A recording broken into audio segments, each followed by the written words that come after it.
Okay. You're listening to Planet Vero Radio. I am Cindy Schwartz, and this is the Patient Partner Show. We're broadcast on 101.7 FM Real Radio, WCZR, and then this is also on a podcast on Spreaker and then distributed on the platforms.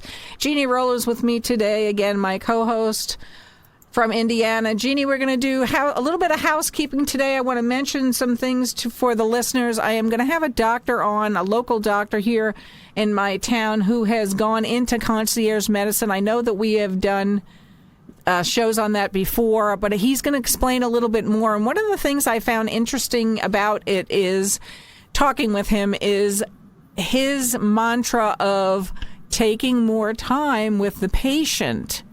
Actually, can you believe this? Produces better care. I'm being a little bit facetious here, maybe a lot facetious.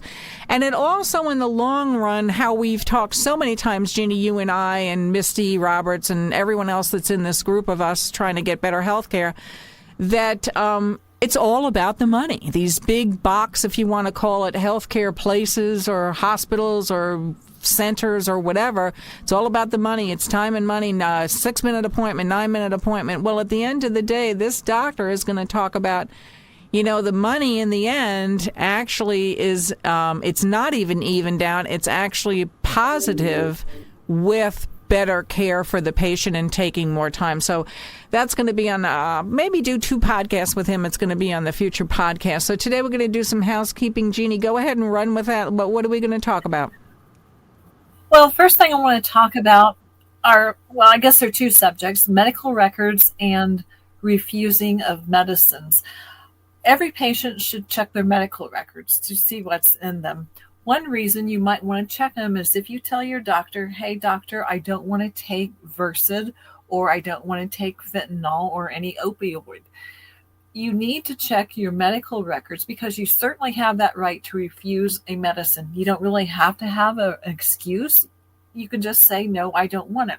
But you really need to check your medical records to make sure that the medicine that you do not want given to you has not been given to you. Mm-hmm. You also need to make sure that they are, in fact, recording it, because it has been our experience. I think, Cindy, you were a victim of this too. You verbally told them that you did not want a certain drug, and come to find out it had been administered to you. And my husband also found that out. Mm-hmm. In fact, a second time he told them, and we saw them actually writing it down.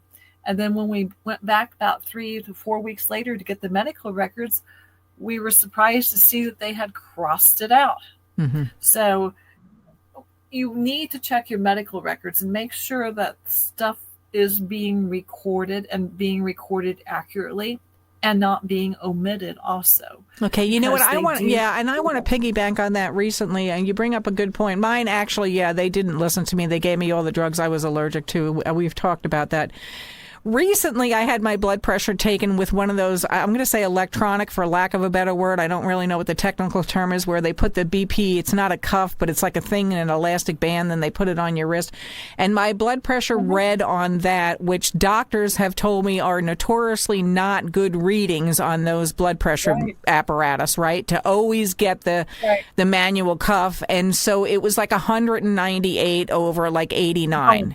And the person doing it said to me, have you ever been told that you have hypertension, or is the doctor treating you for so-and-so? And I said to her, that isn't my blood pressure. My blood pressure is normally really in the moderate, low range or whatever. I want you to do it with the traditional manual cuff. And she said, I don't even know how to use one of those.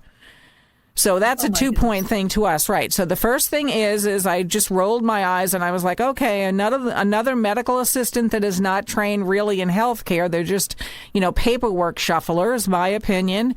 And the other thing is she was going to write that on my medical record, which is why I said it. And I said, no, you're not going to write that on my record. That is not a valid reading. Because then you have that on your record and they're like, oh, well, look at this. She has high blood pressure. When I don't. So there you go. There's another point about the medical records. I mean, you really have to stay with it. I feel sorry for people that are sick, which I was at the time that my stuff happened, and I couldn't be my own vigilante, if you will. So horrible, horrible. Right. Right. And that's especially important because once they have the IV in, they can put anything in and you'll never know it. Yep. So it's very important to know whether or not it has been done. And I would advise everyone to get a copy of their medical records and look it over.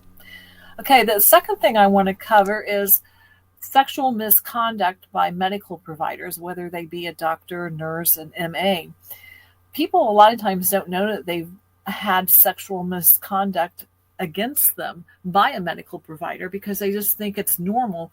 But one thing, unless there is a justifiable reason, they should never, ever either watch you undress or dress.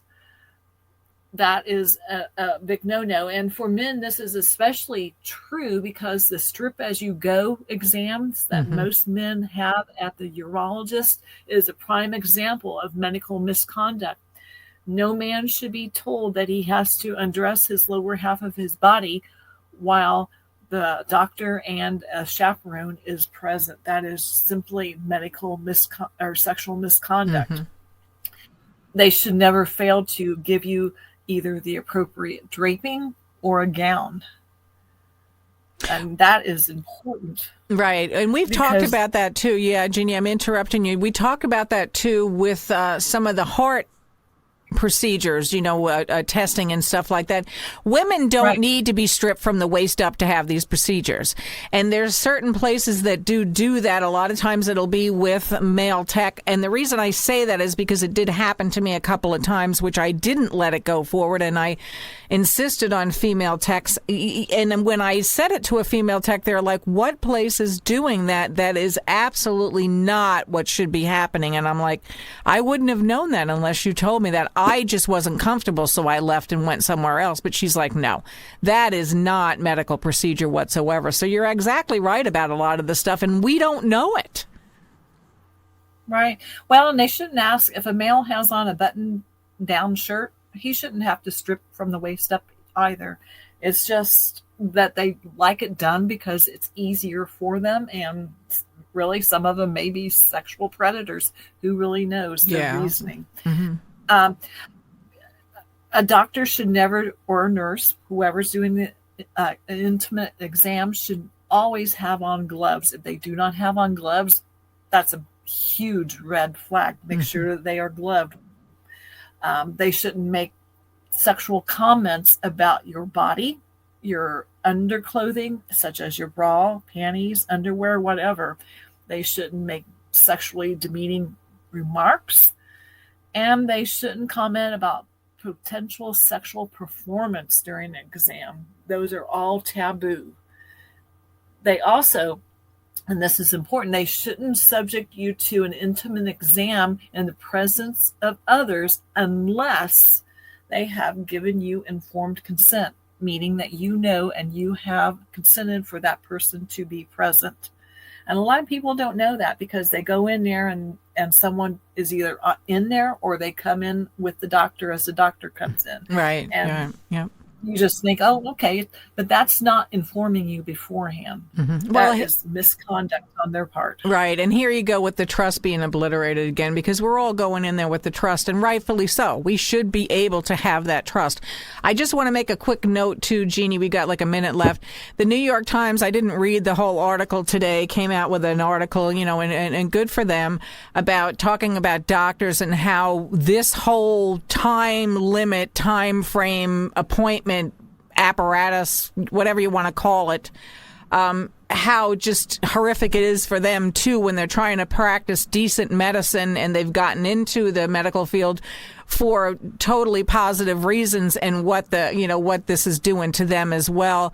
I want to see the New York Times and some other major publications and media talk about what it's doing to the patients. I don't know that we read a lot about that. I want to see that too. But I mean, good for them, for the Times broaching that subject. So, Jeannie, on that note, I'm going to say stay tuned to Planet Vero Radio. And thanks again, Jeannie, for bringing up those topics, because people just don't know. I didn't know. You didn't know. Stay tuned. Right.